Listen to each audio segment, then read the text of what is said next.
Hello, happy Thursday, beautiful people. We're here in the Intellectual Radio Studio, streaming live, iHeartRadio, doing Platinum Convos with L. Montague. Yeah, that's me. I'm still here, show number 12. Yay, yay, yay, big ups, big ups, big ups. I'm always happy to say that it's show number 12 because it's unbelievable to me that I'm still doing it. It's probably unbelievable to a few of you out there too that are watching it. Like, how is this woman still doing it? But I'm here, I'm doing it, and I'm having fun. And today I have a wonderful guest in the studio, and we're going to talk about some wonderful things. I think the name, what did I title this one? This is called Unity Under Pressure, Having Conversations Civicly. And today we have a guest that has created this wonderful, I want to call it wonderful, innovative, technical, social masterpiece that's going to solve all the problems that we're having in today's world and moving beyond. We have Mr. Ben S. And I'm going to let you introduce yourself and pronounce your name so I don't screw it up. All right. Yeah. Hi, Ben. Say hi to everyone. Hello. So first of all, thanks so much for inviting me to do this. I'm super excited. Yay. I'm excited that you're here. Yeah. So my name is Ben Spatafora. Okay, Ben Spatafora. Everyone hear that. Remember it. And I'm a software developer. And I guess I've been working on a project to help us do democracy better. I think that's what we're here to talk about. So tell us about this project. So first of all, I'm going to have to say, I like to say to people, how do I meet some of the people that I invite on my show? And so for Ben, I met Ben as I was sitting in, was I sitting in Millennium Park? I think, yes, I was sitting in Millennium Park behind the big silver egg thing, maybe near the music thing. Pavilion, yeah. The pavilion. I don't even know where I was sitting on a very nice day, actually reading a book. And this man walks up to me as I'm studying and reading my book and says, "Oh, do you mind if I share some information with you?" And me, like a crazy person, even though I'm in the park in Chicago, I said, "Sure. What are you sharing? Is it free?" Do you remember me saying that? I'm like, is this free? What? Like, because, people are always trying to sell you something in Chicago. You really don't know what's going to be next. And he had this nice little printout with all of this information on it. I was like, this is so nice. Like, you really look like a salesman. But he explained to me what he was doing. Go ahead. Why don't you just act as if, Earl is here in the studio. Act as if Great. Earl is one of the customers. No, not a customer. A person that you met on the street. User. Me. Earl is me a couple of weeks ago. Okay. So I guess I don't have to go through asking you if I could have 2 minutes of your time like I did with you, which is great. Girl, please. So I'm here to talk to you about an idea that I'm working on. I'm a software developer, and I feel like we've become too divided as a country. This is how I sort of try to start. This is, what I think maybe opens things up a little bit. So the idea is really, really simple. It's one-on-one conversations between Americans about our country, and it's all over text message. So super, super simple idea. So in order to really explain, and I don't normally get to do this because I'm either at people's doors or I've bothered them when they're studying for class in Millennium Park, but it only kind of makes sense in the context of what the problem is. And as I said, I think most people kind of agree that we've become just way too divided as a country. And I think everyone kind of knows, maybe everyone thinks about it a little differently, but everyone I've talked to sort of gets that. We all kind of see that there's a problem. To make it a little bit, if I can, use this opportunity to go a little bit more into depth. Tell us. We need to know what it is that you created and, how it works. And you said that it works by text, but give us some more background. Why did you think to do this in the first place? Sure. So yeah, the way I think about that divide, and I think a useful way of thinking about it is Pew did a study, and they asked Americans in 1994, what do you think about the other parties? They asked Democrats what they thought of Republicans what they thought of Democrats, and about 15% of both said they had a very unfavorable view of the other side. They asked the same question this year. and both groups, it went up to about 45%, which about 20 years, that's a huge increase, very unfavorable view. And, that's just sort of an example of where we're at. It's just one kind of tiny part of it, but it kind of makes the magnitude of it clearer to me. And along the same lines, most people who said that went so far as to say that they thought that the other side, Democrats thinking of Republicans, Republicans thinking of Democrats, posed a threat to the nation's well-being. Posed a threat to the nation's well-being for just being on the other side of the fence. Right. And that's the thing, right? That makes me have almost a visceral response to that. Just because you have an opposing view or you're an opposing party. I'm not going to say opposing party. A different party with a different ideology. You could potentially pose a threat. It's surprising, right?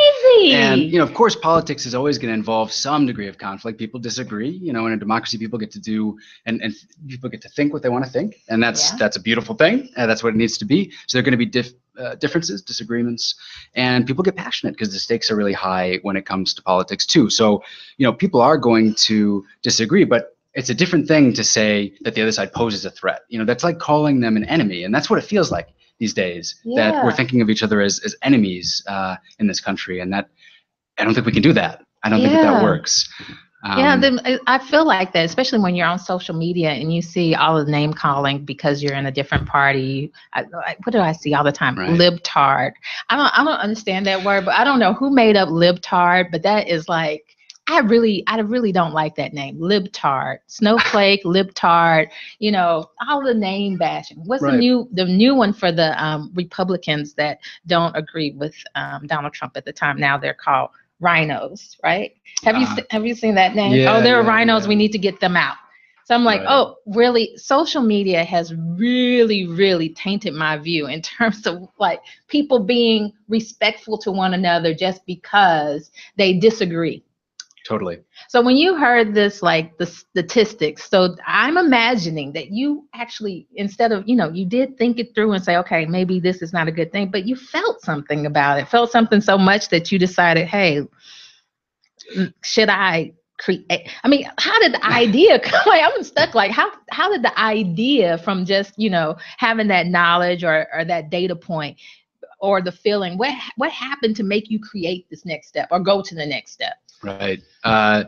So I guess it's a little bit of a, circuitous path, but I actually studied politics in college. Okay. I didn't study programming, software development. It's not something that I have any formal education in. So you're not like a tech geek person, no? Well, I've tried to become one, I guess. I taught myself and You taught yourself because of this?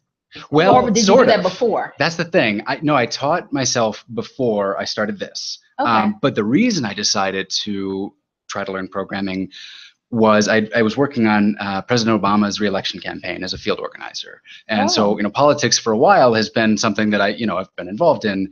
And after that, I felt good about, my small contribution to that work. It was, important to me. And I want to be really clear, this idea, totally nonpartisan, has nothing to do with my own personal, of course I have my own opinions, right? But the idea, I want there to be no connection between what I think personally and sort of this forum. Yeah. But this is what led you there. Exactly. This is what led you there. Right. So, at the end of that, I sort of realized that the tech side of the campaign had done so much for all the field organizers. And there were many more field organizers. I was like, wow, maybe I could, have more of an impact in whatever way, not necessarily on a campaign, but, technology can do some good. Right. And so that's kind of what sparked my interest in it. And fortunately, I enjoy it. I wasn't sure at first whether I liked it or not, and I stuck with it. And now I really enjoy programming. And so, I worked as a professional software developer for, about, a year or two, depending on how you count. And then I left that job. And, sometime after that, I was either going to jump back in and, look for another job, or do what I had sort of set out to do and try to do some good with technology, right? And so I just, there's no real interesting story to this except that I, have just been thinking about this and feeling, where we're at as a country. And, the 2016 election did have an impact on thinking about just wow, we're living in, very different worlds in terms of the information that we take in and what we think and our values. And it's like, how did it get this way? And can we really sustain it? And that sort of got me to, just kind of by spending some time thinking about the possibilities, this seemed to me. So you just said, okay, epiphany, light bulb goes off. I'm going to create, I don't even, what is it? It's a text. It is a. I mean, I sort of call it an app, but it's not one you download, right? It's sort of all based on text. It's pushed out to your phone, as if it's almost like AT&T. Well, no, Verizon. When they ask you to pay your bill, you get this text and it says press pound something if you want to go to the next thing, and pound something else and go to the next thing, and then you start connecting, and it connects you to the next person. And I should probably try to make it a little more sort of tangible, what I'm talking about, right? Okay, yeah, so, make it tangible, because I'm not doing a good job. No. Basically, this is what he's saying. You're doing it. She is the least tech-savvy person, and she's not doing a good job. So help me explain it. Not at all what I was saying. I just realized that, he's just a nice person. It's a hard concept to sort of make sense of, because most apps aren't over text, right? For one, and two, it's just kind of talking to a stranger is kind of weird too. So yeah, what it looks like is, you sign up, you go through sort of a little tutorial, you get a text from a phone number that is sending these messages to you, and it's just a 630 number, and it's just a little Android phone that I've used for sort of the robot in the background that's making this work. So you're just using an Android phone? Yeah. And then you did like some programming to make this to start. Part of it's on the Android phone and part of it's on like a real server. The Android phone is because computers can't send texts. Yeah. So I sort of, at first there are services that will let you send texts for a fee, like half a cent. And I started looking into that and building it around that. And then I realized it's going to get really expensive really fast. I can't do this. So I got an $11 a month text plan from a carrier and a cheap Android phone. And at least for now, it's working. $11, a cheap Android phone. And then you had, I guess, a piece of paper and a pen, and you were walking through the park collecting people to start. Okay, right. This is what it looks like. Yeah. So he basically collects people who want to participate. They're strangers. This tool, this technology texting tool, unites the people, and it starts you out like with a prompt to start the conversation. So I participated in this already. And so the first prompt was, for me, it was share something that you would like, share something or a law that you would like to have changed. So I'm connected to a person that I don't know. And so I just said, hi, my name is Elle. Nice to meet you, because I could see their name. It doesn't give your last name. So nothing is disclosed about who you are, what you look like, anything about you other than your first name and your last initial. That's it. And so I text in, and so I'll tell you what I said.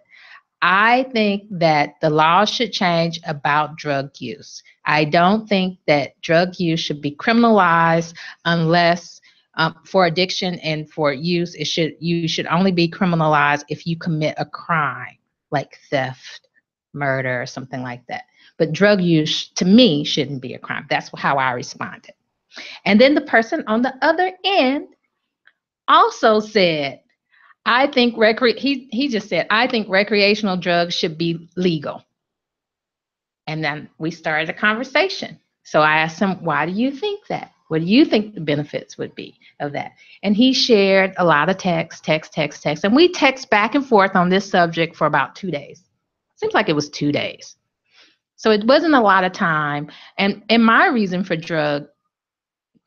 my response in terms of drugs was different than his response. I think that we both had some common ground on understanding what his thought process was. And I'm hoping that he had some common ground on what my thought process was. And it was kind of cool. So there's some other person, we're talking about something. I don't know who he is and he doesn't know me. Right. The only thing you know is that you're both members of the same democracy, right? You're both Americans, and we got stuff in common. We got to talk about sort of how we're doing as a country. And that's, that kind of conversation. It's a great, single example of like, you're talking to somebody, you don't know who they are. You don't know what you're going to talk about. And what the, idea is really about is if you have these conversations over time, if we get into the habit of, taking that risk and connecting with someone that we don't know, except that they're another citizen of our country, and talking about, something we're not sure up front what it's going to be, that we'll be exposed to ideas that we otherwise wouldn't have, right? We'll not just sort of have media, social media, our friends, where we live. There are all these ways in which we get our own views reflected back to us. And there's this idea in psychology called group polarization. And it's basically like you get a bunch of people together who already kind of think something. Maybe they have a certain position on gun control. And you put them in a room and you have them talk. And when they come out, they all believe it more strongly. Like that's a tested, demonstrated phenomenon. And I think that's what's happened to us. And I think that's, one part of the explanation. The divide, there's lots of reasons for it, right? And I don't pretend to really, understand the whole thing. But I think one thing that's happened is that we shifted to cable news and Fox News and MSNBC, and without sort of, saying, well, which one, is worse than the other, something like that. They both have an audience and they know what the audience thinks, and they're making the news based on it. And they feed into that. And you know what? We also, I want to say, isolate and segregate ourselves through social media too, because we can look and listen to and read what we want. So like what we do in terms of our own neighborhoods, you may want to select where you live and you live around people that you want to be around. Yeah, that's one thing. And then we go into the alternate universe on Facebook, and then we listen to groups or we like certain pages, and then we're fed information that we select ourselves. So then you're not, and then you accept what is, that goes in with your own beliefs, and you just kind of like discard things that don't fit in with what you believe. And therefore you're kind of like more narrow-minded, even though you have all this additional information. Exactly. Right. It's kind of paradoxical. Like we've got more information, but it's sort of poisoning us in a way, because we're getting trapped in our own sort of bubbles and echo chambers. And as a result, we're drifting apart. Yeah. I think it's so crazy. I think it's phenomenal that you created this app or text technology. I'm going to call it the right thing in a minute. Soon I'm going to get to I don't know what to call it either, honestly. But it's wonderful to connect people. And so, I was actually, I don't know when it was. I think it was because today's Thursday. So it had to have been Monday. I was sitting in Mr. Brown's Lounge that's on Michigan. It's a restaurant. It's a Jamaican restaurant at the bottom of the Hard Rock Cafe. And I'm sitting there at the bar, minding my own business, waiting for a meeting. And a woman comes in and she pulls up the stool next to me and she starts ranting about homeless people. She's like, I can't stand homeless people. They're all over the place. They're just really taking up space. They're dregs of society. I don't care if they're veterans. They need to get a job. I don't care if they have mental health issues. They need to pull themselves up and get themselves going, because we shouldn't be paying for them. I live in a neighborhood that wouldn't allow white or black homeless people in it. We need people to work because I can't pay for them. And I was like, wow. I said, do you really think that people would choose to be homeless in Chicago in the winter? Some people have some situations and circumstances. I know, things really have to be rough for you to sleep outside in the cold in Chicago, Chicago winter. So I was like, you have to consider that people have certain circumstances. Have you thought about that? And she's like, no, I don't have time to think about this. To be honest, I have a 27-year-old son at home. He's been in and out of rehab for 7 times because he has a heroin addiction. He's not able to work. He's a different person now. I can't talk to him. I have to take care of him. I don't know what else to do for him. I need help. I don't have time for other people. And in listening to her, I thought to myself, and then I shared to her, I said, you should smile at the homeless people on the street, because that's what you would want for your son. Because, to me, what I heard her say was, I'm taking care of my son and he has a heroin addiction, and which is horrible, horrible, horrible. But guess what? If she wasn't there, where would he be? Would he be with another family member? Or would he be homeless on the street? And I think, and probably the reason she shared that with me is because she was actually visiting. She was, in town for a conference. I was a stranger who, she could tell that tell somebody that her son had this addiction. She probably doesn't want to share that with people, that she knows. And she could rant and rave and then go on about her business and then, never have to hear about this again. But I think, we see through social media, through encounters like this, people have a very low tolerance for people that are different, or people that have an opposing view, or people who have a different circumstance that they're not in at the time, not even realizing if they took the time or try to understand with a little bit of empathy and curiosity of what's going on, that is very similar to a situation that they have going on. Yeah, that's a good point. Yeah, and it's like, I'm a little bit, and that's not even the only example that happened to me this week, but I also saw in the news, and I don't like to talk about the news so much, but this really touched my heart, that there was a 20-year-old boy that was having a disagreement with a friend. He was a 20-year-old boy that was actually a college student, having a disagreement with a friend over forgiveness in the Bible. They had a disagreement on, I have no idea. The topic was forgiveness and the Bible. And they had a heated discussion that led to a fight and argument, that one boy goes and he shoots his friend in the head with 2 bullets and kills him. Oh my God. It's terrible. Kills him. This happened this week. Happened on the 27th. I think it happened on the 27th. And so to me, I think just like, what you were saying before, it hurts my heart that we are at a point that we can't even listen, or, we can't reach out to even try to understand the other party without going over the top. Right. And, when something like that happens, you wonder whether there's kind of an underlying mental condition with the person who would do something like that. But on the surface, that feels like where we're at right now. I mean, going over the top and not being able to just communicate rather than explode.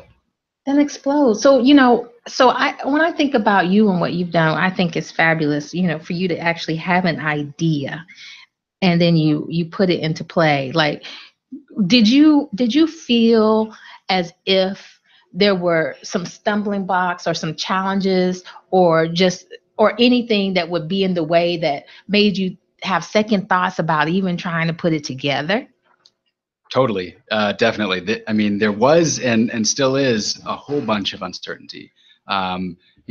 This is an unusual idea, and it's meant to help solve an enormous problem. And so, I'm not super optimistic myself that it's going to be. I'm optimistic. I tried it, so I'm optimistic. That's awesome. I mean, in some ways, I'm optimistic as well. And the thing is, I'm going to give this everything I've got, because I believe that we need something like this, whether it's this or something else. We have to be doing this. We have to start talking again. We have to start listening to each other and exchanging ideas and kind of break out of our bubbles. But definitely, I mean, this whole time, I've had a huge amount of sort of, should I be doing this? Is this really worth my time? Is this going to work? But so when you talk about time, Blake, so you told us, did you tell us $11 was your investment? No, well, $11 a month for the cell phone plan. $11 a month of your own money for something that you have to work on that other people are going to use for free, which is nice. I'm not knocking it, because Facebook started out free too. All right. So they didn't make any money on it. So in terms of time, how much time did you actually put into like thinking this through, actually programming, putting it together? Can I just say putting it together? Sure. That's the best I can do. Yeah. That's the best I can do. So how much time did this take for you to actually have the idea, the concept, get it through to something that's actually a working prototype? Right. And then, or like in that, the length of time, and then like how many hours did you actually spend? Yeah, it's a good question. I don't actually have sort of running tally of the hours, but I can tell you that, I sort of launched the beta with, 30 people, just a small amount about a month ago. So it's just the very beginning, right? And getting to that point of being able to start it and do the first round of conversations, that was about 6 months. 6 months? Yeah. And you stuck with it? Yeah. And again, through the sort of uncertainty, it's worth it, right? I You love sort of, it. you have an idea and, it's like you got to get to just a certain threshold of believing that it, could be viable. And if you feel like there's enough of a need, which I do here, again, whether it's this or something else, something's got to give. Like something has to change. Yeah, you had. Well, I mean, if you were doing this for 6 months, I can imagine that you missed out on a few things because you were working on this or researching this. Well, I mean, I don't know about that. Or were you up at night? Like, what were you doing? So the thing about, I don't know, there's the startup image of, well, first of all, I was working on this pretty much full time. And I was able to do that because I moved back home with my parents to work on it. And I know there's a bunch of stigma. I'm embarrassed every time You're embarrassed. Well, there's a certain stigma associated with that. But to me, you wanted to move home with your parents so that you could work. The only way I could do it, right? So what's wrong with that? That sounds like, you know what I would call that, Earl? That's called commitment.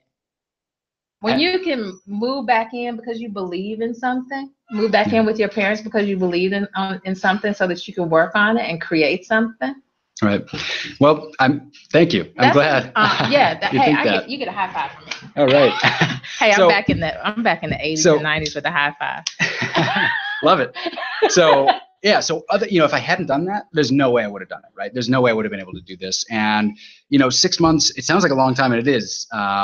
Basically working on it. Kind of full time. My idea of full time, I feel like we should all work 6 hours a day. So that's what I was doing. I wasn't working 8. But that's still a lot. Yeah, definitely. I was putting a lot of time into it. And part of it is, well, you look at something, it's really simple, right? The idea is really simple, but there's stuff under it that you don't sort of realize. And there's actually a whole bunch of stuff that you need to do to make it work. And then also, the way I was kind of trained, I taught myself programming, and then I did an apprenticeship at a company called Eighth Light here in Chicago. And, I learned a whole bunch more. And they really emphasize the quality of the software that you write. I kind of think of it as you open up an electrical panel and you see sort of a bunch of wires knotted together and sparking, or you see, them all kind of nicely ordered and labeled. And I wanted to do the latter. I wanted it to be sort of something that would be quality and so that I could kind of keep building and changing it over time. So that's part of why it took so long to do. And also, I'm sure that when you tested it, like some things weren't exactly right. You had to go back in and rework it. And I mean, this is like, you're being really modest, Ben, but you're saying that you developed something when this wasn't your number one forte. This was not your skill set and your expertise. So, you had some familiarity with it and you taught yourself. And then when you had stumbling blocks, who did you go to help you get through those challenges and to fix stuff? Did you have to just research it and figure it out yourself? Or did you at least have some people that you could lean on to point you in the right direction? Well, I sort of did, but in the past, like, I taught myself programming and then I did the apprenticeship, and then I worked for, about a year as a software developer professionally. And then I did this. Yeah. So, but I mean, like, you just said, did he just say 3 years of experience? It's not a ton. Yeah, that's true. I guess that's true. He just said 3 years of experience at the most. That means you did not go to college for this. So this is not your background.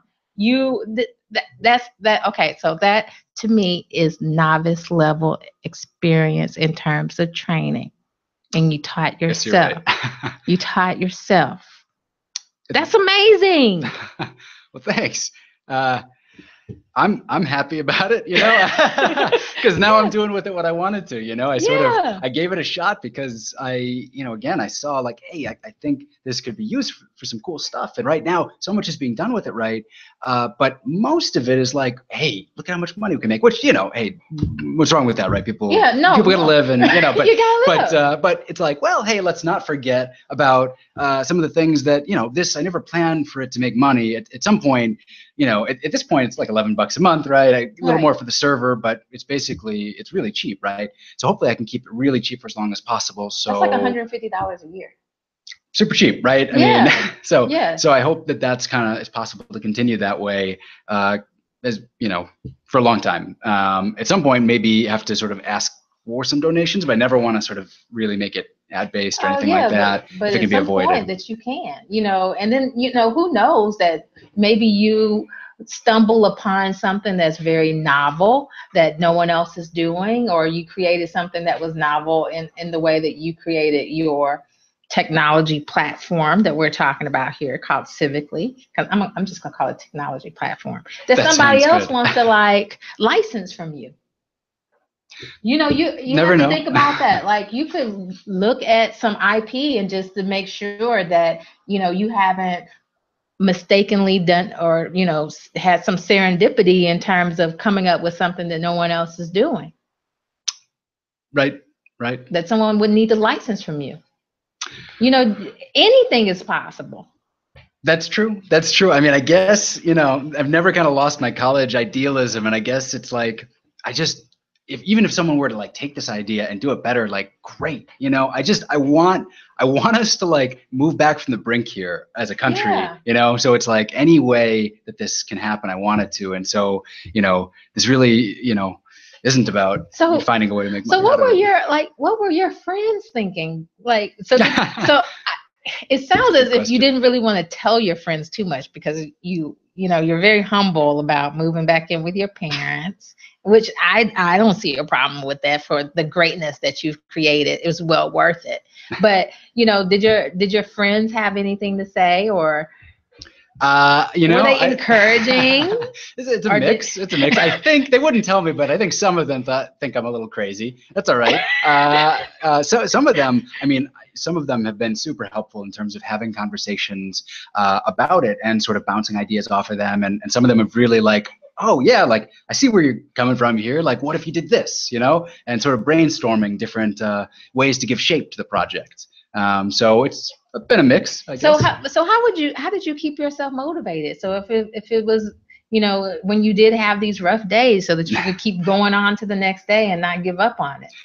I think the key is you think about like when you're hearing the news or you're thinking about where the country's at or, whatever happens and you're just like, oh my God, and you've just got such a strong, often negative emotion. Basically, I'm just taking all that and I'm putting it into the project, right? So like that's what's fueling it, right? It's sort of like, oh my God, something has to change here. We have to do better. And every day there's something to make me remember that. And so I think that probably is what kept me going, is just I truly want something to change here. And I'm sure lots of people want things to change too, and they just don't know how to go about doing it. Right. And that's the thing. I'm what the reason I got into technology is because it gives, creates some potential. Doing something like this, for instance. And what's great about it is that there are so many resources on the internet to learn it. And, I think there are a lot of people who, at first I felt, I've never been good at math. I'm not going to be good at this. But I realized that you don't need to be good at math to you don't? program. You don't. No, that's what people think. You have to have math to go into computer science. No, you don't. The STEM is all about science. Right. Science, technology, engineering, and math, isn't that it? Right. So you got to know the math. But that's not true. That is not true. There are subspecialties where you would need to know math, but a lot of programming, it's not about math. It's about, sort of logical thinking and just being able to go from step A to B to C to D and sort of thinking through a problem and breaking it apart. It's that sort of thing, which, there are a lot, I don't know, maybe I'm underestimating how many people are good at math because I'm not good at math, but feels like there are a lot more people who can do that sort of thinking than are necessarily, math people. So, I think the only thing that's keeping a lot of people back is, you got to be able to have the time to devote to studying, however much you do. But the resources are there. There's something called codeacademy.com, which is a great one. And I think that's the first website I used. Codeacademy.com. Is it free? Free, yeah. Yeah, and it's the very building blocks. No, there's a ton. The cool thing is that it's free. Yeah, it's great. It's really great. And there's so many other resources because the people who do this stuff, they're nerds. They're always on their computers, so that all their resources get dumped onto the internet. Yeah. For people to learn. So they just want to share.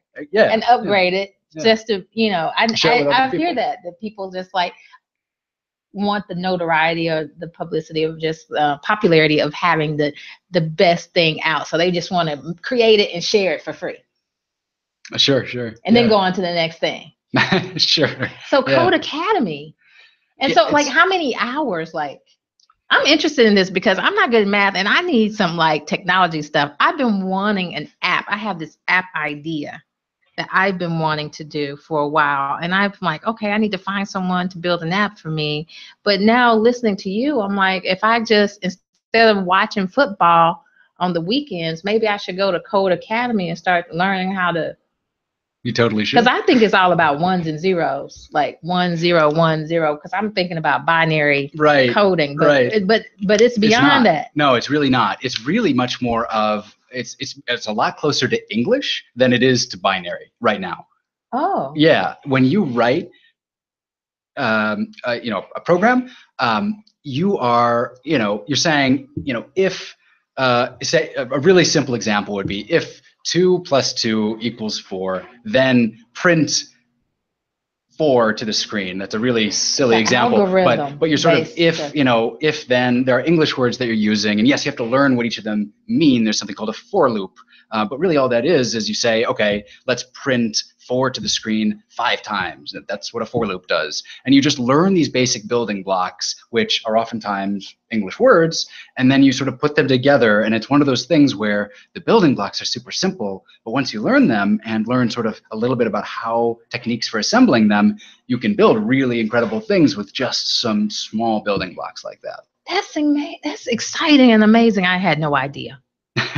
Now I'm like, I'm gonna go home and think about I'm gonna go home and look at this, like the site, and see if it's something that I could do. Give it a shot. I think everyone should sort of try it and see, and some people are going to take to it. Give it a little bit of time, and maybe you'll find like, hey, this is kind of fun, Yeah. So it's like I'm wondering, like, so which one now? Because I see your eyes dancing when you actually talk about the code.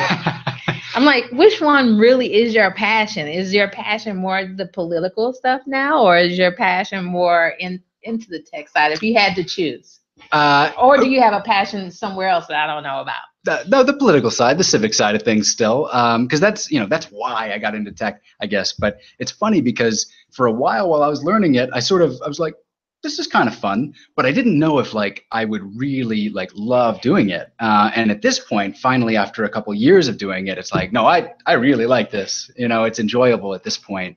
But for a while it was like, well, I like it for sure, but am I going to love doing this? Could I do this 9 to 5, 40-hour work week kind of thing? Fortunately, yes, but no, definitely. The civic stuff comes first in my mind. I just happen to love playing around with programming. Yeah. So what other resources did you come across, especially if you can think of another free one? Because I like free. Yeah. So Code Academy is the one that really comes to mind. But the thing is, Code Academy is a great start, and that'll take, I don't know exactly, but does it just take you through just about everything you need just to get started if you were from zero? It gives you the building blocks, right? It teaches you all of the building blocks step by step, and it really explains it quite slowly, and you're coding while you're learning in your web browser. Oh. It's a really excellent tool. It's not, when you're done with it, you're not going to be able to make an app. I want to be honest about that. It doesn't give you everything you need, because once you've sort of learned the basic building blocks, there's sort of a good deal of how you put them together that you still need to know. Okay. But by the time you've learned those basic building blocks and done a little bit with it, a great next step would be to build a project with those building blocks, even if it's something fairly simple that just, is a little calculator that prints certain things. And it seems like, oh man, I want to create Facebook. Why am I doing this? But it's really worth it to go through the process of building your own project and getting stuck and looking up resources. That's amazing. Because, I keep saying that this is amazing, and I'm in awe of what he's telling me, because I looked at this tool and so I used it. And for him to sit here and say how he came up with it, and this is something that if anybody who had as much passion as this man and is committed to his idea, your idea and your dream, as this man that's sitting next to me, anybody can do it. Absolutely. Yeah, definitely. Wow. Anybody can do it. That's amazing. So, just where do you want this to go from here? So you talked a little bit about why you started it, where it is now, but if you had just like an utmost dream of, from what you've learned about this, it may not even be civically, but what you've learned from this experience, where do you feel like you can go, or where would you like to see yourself? It's a good question. I tend not to think too far into the future because who knows what's going to happen, right? Life has a way of, right now, all I know is that I'm just throwing everything I've got into this.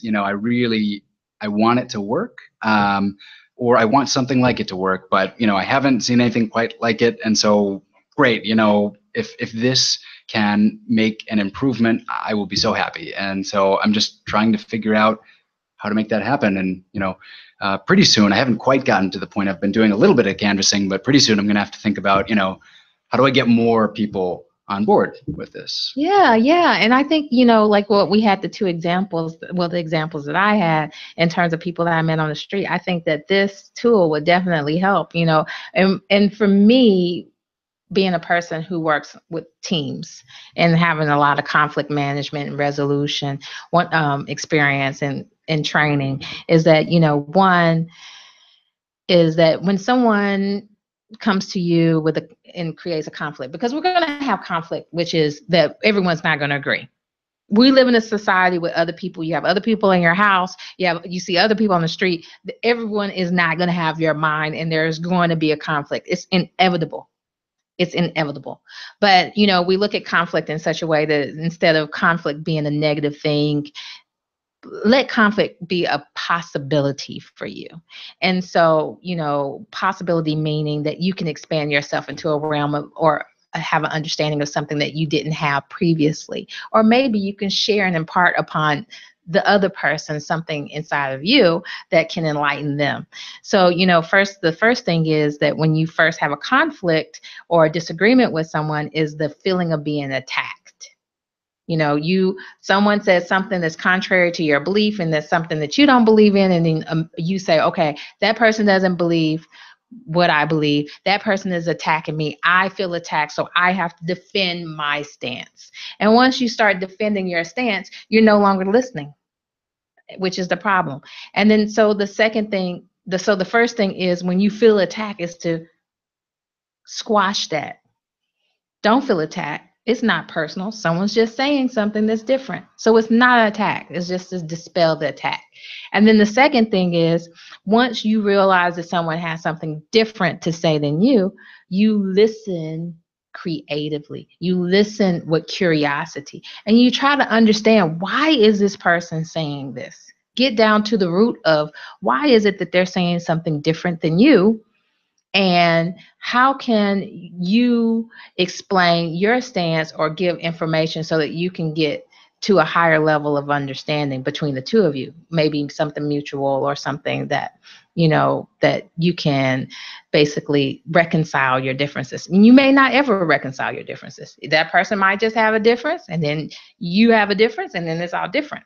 And so what I hear with your technology, or this opportunity to have a technology platform in this way, is such that, we are sharing ideas. We're able to share the ideas, but, maybe the next step is to hopefully somehow use the tool to promote reconciliation or conflict management, or some type of resolution, so that people can, get back into that learning mode. Because I think, Absolutely. like, freedom of speech. Everyone says freedom of speech, freedom of speech. I can say what I want to. You can say what you want to. So that just means I can bash you and say bad things to you anytime, disrespectfully, and you have to take it, because that's what I believe. I can say it, all of the good home training that our mamas and daddies taught us, just go out of the window and out of the door. Now that we can claim freedom of speech, we can say hateful things to people.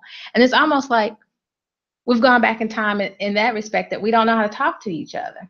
It's like, maybe we do need something that people can say, hey, I need a little bit of help on how to speak to other people civilly and, respectfully. Yeah, absolutely. Is that how you came up, like, with the name, like Civicly? Is it civil and civic? Yeah. Oh, yeah. Okay, that makes sense. I didn't even think to ask you that in the beginning, but so when I see your tool, it gives me a lot of hope and optimism that, even though we have made so many advances in technology in terms of just human behavior and etiquette, I think we've like taken a few steps back. I absolutely agree. I feel like we're lagging behind kind of technological advance. Like we've got the internet and we don't really know what to do with it in certain ways. And Facebook, you look at political discussion on Facebook and it gets so nasty. And you look at news comments and they're even worse. And so part of the idea behind Civicly is like, well, maybe we can like gather some technology and shape it in a little bit of a different way. And so that's why it's one-on-one conversations. And not the group. So then, okay, so it's making sense to me because you said that people act in groups and then start doing things as a group, because if you were in a group, maybe people would just tag on.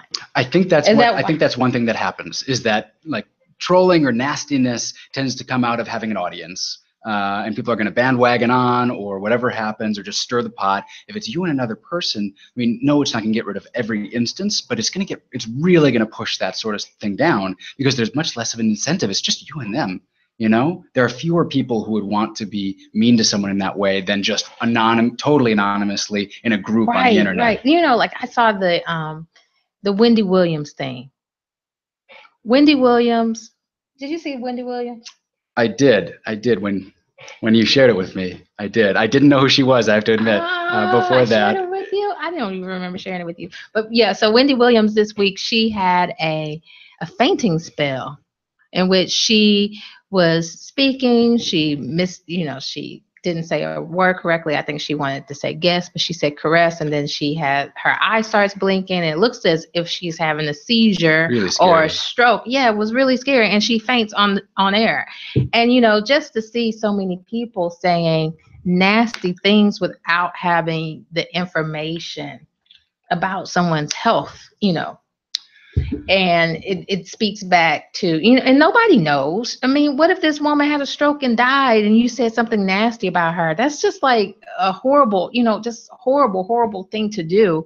And so it's like, I that's why I'm so encouraged that if we have some tools like Civicly, that maybe we can go back to like get over this freedom of speech thing, that I can say whatever hateful and nastiness to someone else, and then recognize that I should respect other people and respect people so that we can have some unity. Yeah, I absolutely. That's the hope. That's the hope. If we create a somewhat different space where, just by its structure, one-on-one, you see someone's first name, last name, they see yours, you feel a little bit, it's in your texts among friends and family rather than the sort of anonymous internet. Maybe there are little ways we can sort of nudge people towards being more civil. Yes, thank you. And thank you for actually coming on the show and talking about this. And thank you for making your vision real by going out there and putting it in action. And thank you for sharing it with me and approaching me in the park so that I can actually think about this and share this with the world. So you actually shared several things I think that would be helpful for me personally. Is one, I don't have to know everything to be able to start my dream. I can teach myself. This man taught himself and moved forward. And then he went out into the world without having, a surefoot foundation and clarity, and went out into the world publicly to enlist people to share this thing that he created. It's just wonderful. And it's also to help humanity and to help us to get along civilly with some positive discord and communication with one another. This is some good news. This is some good news. I'm so glad you feel that way. Yes, and I'm so glad that you're here. Thank you so much for inviting me. Thank you. So, I mean, if we could have anything for anybody listening right now, go out, realize your dream, no matter how complex it is. And even if you don't have the answers, just try. And it can work out. You can be just like Ben.